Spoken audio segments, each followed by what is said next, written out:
हे friends, नमस्कार and जय जगन्नाथ। तो फ्रेंड्स चलो स्टार्ट करते हैं आज का वीडियो। तो फ्रेंड्स ये रहा हमारा रोटी एंड ये रहा हमारा दाल कुछ इस टाइप का, और ये आ गया हमारा आलू चटनी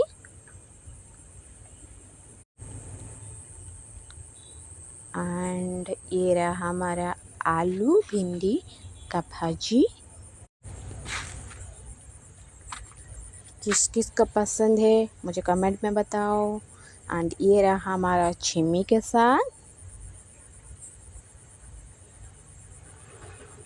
तो फ्रेंड्स अगर मेरी वीडियो आप लोगों को पसंद आया हो तो प्लीज़ लाइक कमेंट सब्सक्राइब करना मत भूलना।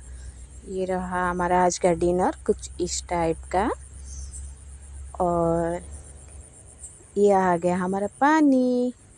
तो फ्रेंड्स फाइनली एंड मैं रहती हूँ। टाटा बाय बाय, जय जगन्नाथ, लव यू।